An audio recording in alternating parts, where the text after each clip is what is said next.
In a desperate move to curtail the spread of COVID-19 in Nigeria after the index case was reported in Lagos, the federal government had announced a lockdown order between March to May 2020.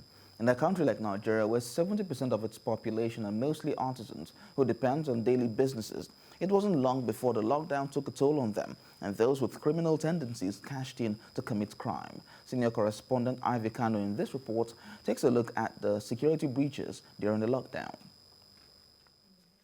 Barely 1 month after the first case of COVID-19 was confirmed in Nigeria, the confirmed cases have grown to 111. 3 persons recovered and just 1 death was recorded. But it was scary enough for government to act fast to prevent further spread. By the 30th of March, the federal government ordered a lockdown in worst-hit states of Lagos, Ogun, and the federal capital, Abuja. Then also came ban on interstate traveling and late-night curfew.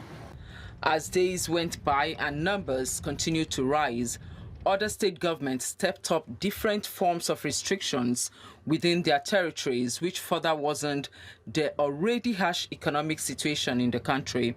The first and most significant area of impact by the restrictions is the food distribution chain. With this came high cost of food items occasioned by scarcity. It did not take long for some form of resistance to begin. Then came what some has described as survival-induced crimes. Onai Komo is a renowned security expert and the president, Association of Industrial Security and Safety Operators of Nigeria. He said crime was on the increase during the lockdown. At the initial period of the lockdown, we were having a lot of cases of break-ins, store break-ins and stuff for people to steal. But later, the boys organized. Those who had cult gangs, those who had youth gangs, Awawa Boys, Million Man Gang, and so on. In the east, in the south, you had the cults. They took over, and they started going out to attack people.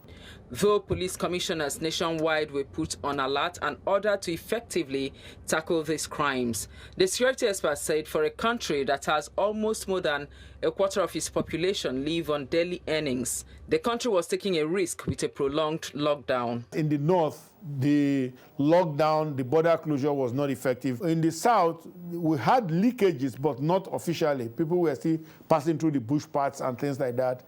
The transporters figured out, or in fact, let's put it this way, they appeared to have negotiated with the border security agents, that's the interstate border security agents, how much they needed to pay to cross, and they paid the toll and went on. So in fact, that lockdown ended up enriching some of those corrupt government officials. The command in Lagos recovered 15 locally made guns, 55 live cartridges, 42 cutlasses and axes.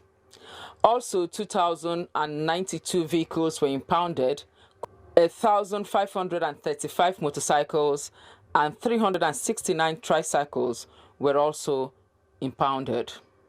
Now, behind me was where the enforcement officers were stationed during the lockdown and ban on interstate travel. And we're told that a total of 2,310 violators were arrested, 2,185 suspects were charged to court, and 125 were released because they were underage. That was particularly in May. Ivy Kano, TVC News, Lagos.